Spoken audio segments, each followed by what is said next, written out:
Hello and welcome back to another Doctor Who figure review. In today's Doctor Who figure review, I'll be taking a look at the 5 Doctors Collector set, part of the new Doctor Who B&M line. They finally hit the shelf stores after sort of them originally going to be released in mid-October, but obviously we've had sort of driver shortages, but they finally hit the shelf store, and doesn't it look absolutely magnificent? So this is the 5 Doctors set containing the Raston warrior robot, a very exciting variant of the 3rd Doctor, and a choice between the Cyber Leader or Cyberman. Now it is 50-50, so when I picked up this set in B&M, there was 2 rows of 5 Doctor set, one containing the Cyber Leader and one containing the Cyberman. So I'll be doing my usual comparison of how character options have tweaked these figures to make these new variants, because I think there is a slight variant of the 3rd Doctor between the sets, but it could just be my eyes playing tricks. But we'll take a closer look at that. So we'll do the articulation, detail and packaging, and of course the comparison. So let's dive into the packaging. Taking a look at the packaging for the 5 Doctors Collector set, so we've got the traditional style guide packaging motif there with the Gallifrey text and the sort of TARDIS. We've got the great window box displaying the figures there. There's no packaging difference if you pick up the Cyber Scout or Cyber Leader. It's just that the Cyberman figure changed in the packaging, and that's the only real difference. For limited edition sticker there, the name of the set, and the back of the set there containing the prototype images of the figures. Again, we've lost the bio from the Keys and Marinus and Centrite set, sadly, but still great to see the prototype images. The card insert for the 5 Doctors set, we've got the sort of cave where the Raston warrior robot was, where he slaughtered some Cybermen, and you can even see an exploding Cyberman there. So this is a nice little backdrop for the figures. Take a look at the 3rd Doctor now, probably the most exciting figure in the set for me as a 3rd Doctor fan. This is the first 3rd Doctor figure to have an open collar shirt instead of a cravat or bow tie. So this opens up the door for new possibilities of different 3rd Doctor outfits, which is incredibly exciting for us 3rd Doctor fans. So this involves a new head sculpt. I believe that the head is still not removable for this, it is still a plug. So we've had an altered 3rd Doctor head to accommodate this sort of 4th Doctor regenerated body to create this new exciting 3rd Doctor variant. So let's take a look at the articulation, then we'll go on to the detail. Take a look at the articulation for the 3rd Doctor. So I've removed the cloak, so it just makes it better to show the articulation. So the head can move side to side, the arm can do a full 360-degree turn, we have 360 at the bicep, bend at the elbow, 360 at the wrists. We do have waist articulation, what can turn but is hindered by the coat, and the legs are on a T-crotch joint, so they can kick out and do the split ever so slightly. And of course we do have thigh articulation, and of course bend at the knee. So that is the articulation for the 3rd. Take a look at the detail for the 3rd Doctor figure. So we take a look at the hair sculpt. So the hair sculpt, we've got this great sort of dark grey wash and then a slight white wash over it to really help accentuate all the lovely hair sculpting details there. You can see all the individual strands there, and I think by giving it a sort of a wash over it really helps accentuate the detail and really brings out the 3rd Doctor hair sculpt incredibly well, because the time the 5 Doctors, John Pertwee's hair was basically completely white and grey, and it's just great little reflection. Of course we've got the nice little detailing of the sideburns there. We've got this sort of great paint apps are incredibly sharp on this. As you can see, we slightly see the sort of crow's feet by his eyes there.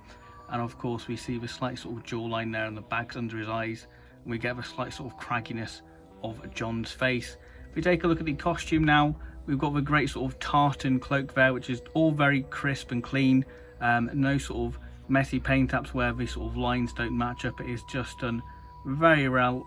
I really do like it. And of course we do have the sort of lining of the cloak there, which is folded back, which I really like. Great sort of creasing detail to give it that lifelike effect. So if we take off the cloak itself is a very thin PVC, so you can put it on and off very easily. It's very malleable, so that's always good. So this is the 3rd Doctor without the jacket. As you can see, there is a slight difference, of course, with the hair. The hair is a lot lighter on the Cyberman version. This is the Cyber Leader version, and of course the shirt is a lot more white compared to the Cyber Leader one, what has more of a sort of a cream finish to it. But going back to the costume now, so we take a look at the shirt piece. So this is the same sculpt as the 4th Doctor regenerated figure. So we've got the little button sculpted there, the nice sort of creasing detail there. We've got the frills, which should have a little piping detail there, but because the figure doesn't have that piping detail, it can double up as a lovely sort of Day of the Daleks third Doctor, which is a nice little close approximation of the figure. I know it's not 100% accurate. Until we get a Day of the Daleks third Doctor, this will do very nicely. So the jacket is this lovely maroon sort of burgundy with this great sort of vibrant sort of red piping, which really does pop along the jacket. That goes all along the lapels and the bottom of the jacket, so that really does help the figure pop and stand out on the shelf. So this is all very nice. We've got the nice sort of seam detail there, the pockets, the buttons. Now the piping should also be on the cuffs of the jacket. We've got a great sort of section detailing of the third Doctor's sort of frilly shirt. Now I think because this figure has, well, this set has two versions of the third Doctor, it would have been nice to have seen sort of a third Doctor with sort of the gloves, as he's, you know, driving Bessie, and majority of the story he's got the gloves on. So I think that would have been a nice little way to add another variant of the 5 Doctors third Doctor. So if you want to double dip and get the Cyberman and Cyber Leader, you're getting more of a different variant of the third Doctor as well. So going back to the hands, we have the third Doctor's sort of trusty ring there, which is very nice. The trousers are your standard black trousers, nice creasing detail to give that lifelike effect, and the seam along the trousers. Of course, we do have the buttons on the third Doctor jacket. But yeah, very nice figure, great detail, and just a lovely variant of the third Doctor to have. I'm very happy to have him, as it's been a figure I've always wanted. And having this new tooling for this figure, it opens the possibilities of other third Doctor variants, like the Terror of the Autons version, even Colony in Space, and even having a redone Time Monster third Doctor. But as I say, it's a nice little close approximation for a Day of the Daleks third Doctor. Next up, we have the Raston warrior robot, one of the most deadliest killing machines in the Doctor Who universe. So let's take a look at the articulation, then the detail. Articulation for the Raston warrior robot. So the head can do a full 360-degree turn, the arms can do a full 360 turn, and of course are ball jointed. 360 at the bicep, bend at the elbow, and of course 360 at the wrist, and of course 360 at the waist. Legs can kick out ever so slightly, but are hindered because of just the way the joint is, that it is slightly hindered, so it can't really be put in sort of a bend pose, so it can't really be in sort of that dynamic action pose that it was in the story. 360 at the thigh, and of course bend at the knee. Detail wise for the Raston warrior robot, so if we take a look at the sort of head sculpt, this is sort of the new piece of this figure, and the hands, because this uses the Axon Man body, and if you've got the Vord or the Centrite figures this year, then you basically know what to expect detail wise, because it's a bloke in a leotard. So yeah, we've got this lovely sort of reflective silver paint, very much like what you see on the 1960s Daleks, and it does pop very nicely. You can sort of see the back plate of the mask there, and you can see where sort of the seam of the costume is, and even sort of the jawline of the actor underneath the mask there, which is very nice. Again, we've got a creasing details there of the sort of leotard, and of course the seam going down there.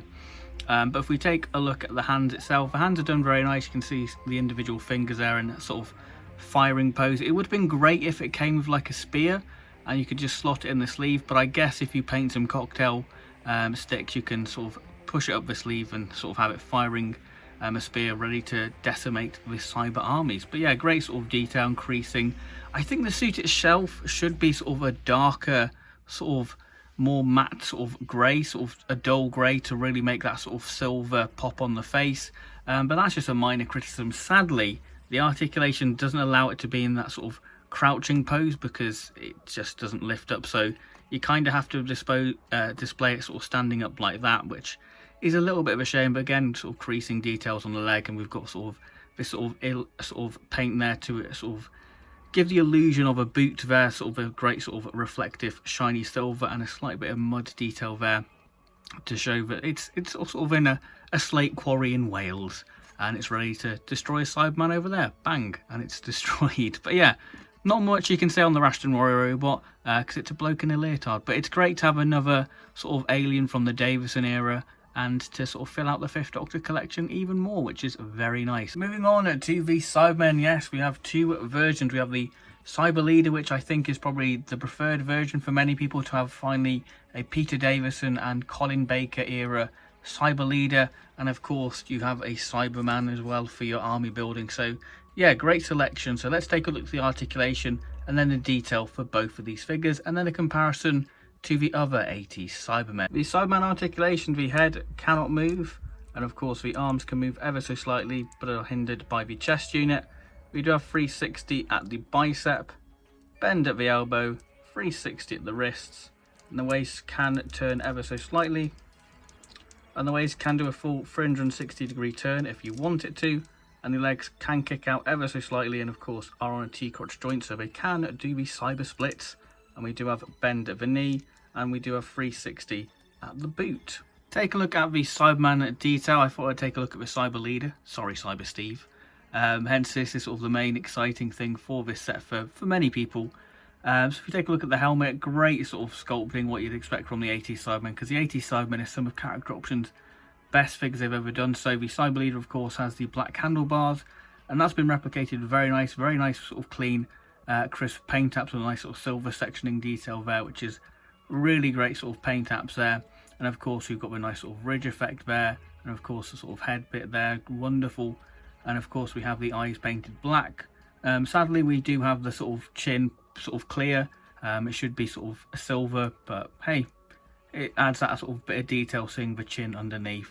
And I guess you could sort of class it as an Earthshock Cyberman, but the boots would be wrong. But the back, again, great sort of helmet detail. You can see sort of the bolts, what would screw the actor into the actual helmet inside. Wonderful detail, and of course we do have the sort of panel section detail there. And of course we have the circuitry on underneath the chest unit. Of course that is wrong, as it should be sort of painted silver, but hey, I love me some detail, so it's great to see that sort of detailing. Again, nice sort of section detailing on the chest unit itself. But the actual costume is done in this lovely dull sort of grey silver, which I think the Raston Warrior robot would have really suited actually. But again, you've got this nice sort of section detail, which has some sort of great texture to them. Got these lovely wires all across the figure, and of course that sort of a dull grey wash over it really does help accentuate that sort of sculpting detail character option have done on these 80 Cybermen. You can really see how intricately detailed these figures are on the back. It is just wonderful. And even the gloves, you've got sort of the sculpting of how the sort of gloves have been painted, and having that slight sort of dark wash over it really does get in sort of the details and highlights the sections of the gloves themselves. Moving down, we've got the lovely piping and of course section detailing and that nice sort of grating effect on the legs and arms, which really does help the figure come alive. And we have the boots there, again, slight wash over, and we have sort of a muddy wash over there to sort of see that they've sort of been marching all over the sort of death zone. It is just amazing detail. The 80s Cybermen are tremendous, and some of character options' best work, and finally to have a Cyber Leader, it's absolutely lovely. Both Cyberman figures come with their trusty gun, which again, great detailing there, the sort of section detail on the barrel and the lovely sort of red section of the gun, which really does pop. And of course we have the detail of the buckles of the strap of the gun, and of course that just slots into the Cyber Leader's hand, or Cyberman's hand, like so. It's very simple compared to the sort of traditional Silver Nemesis Cybermen, which are pain to hold their guns. But there we go, they have the Leader and the Cyberman. So let's take a little look at a comparison of the other 80s Cybermen. So here is a comparison to the other sort of clean 80s Cybermen. I could have included the Rogue Cyberman as well, but I thought I'd just stick to the sort of standard Cybermen. So this is the Earthshock one, the Cyber Leader, and the Cyber sort of Troop from the 5 Doctors set. And this is the attack of the Cyberman. Cyberman obviously with the gold gun. So you can see that there is a lot more of a duller grey finish to the sort of 5 Doctors one compared to sort of the more vibrant silver of the Earthshock one. And of course the eyes are painted on these B&M releases compared to the Earthshock one. As you can see, the attack Cyberman does slightly fit in. It's a little bit sort of darker compared to the 5 Doctors one, but obviously the gun is different. But yeah, I think if you give this Cyberman the sort of Earthshock gun, then it will fit in very nicely with the other two. So that is the differences, and of course the footwear is different. Instead of sort of the ski boots, we have the traditional sort of boots there. So what are my concluding thoughts on the 5 Doctors set? Well, I really love this one. I think that this is probably my favourite of the wave. I think that as a massive 3rd Doctor fan, to have this variant of the 3rd Doctor is truly marvellous, and opens the door up for more sort of different 3rd Doctor costumes. The Raston Warrior robot, it adds something different to the Davison shelf, So yeah, I'm glad that character options are using the Axon Man body. I do have a few little problems with it, but I can overlook them and sort of enjoy the figure because it's just nice to add. And of course the 80s Cybermen, whatever set you get, you're going to be treated, whether it be a Cyber Leader or Cyberman. They're just great figures. The 80s Cybermen are just some of character options' best work, and it's just brilliant.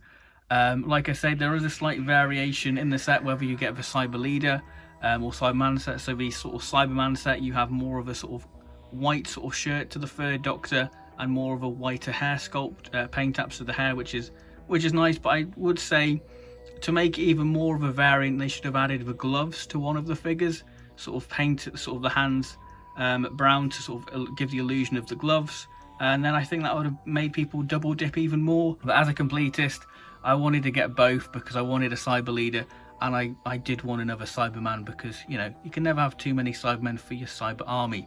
So that has been my review of the 5 Doctors Collector set. Thank you very much for watching, and I'll see you next time for another Doctor Who B&M review. So please do like and subscribe for more Doctor Who figure related content. So thank you very much, take care, and bye for now.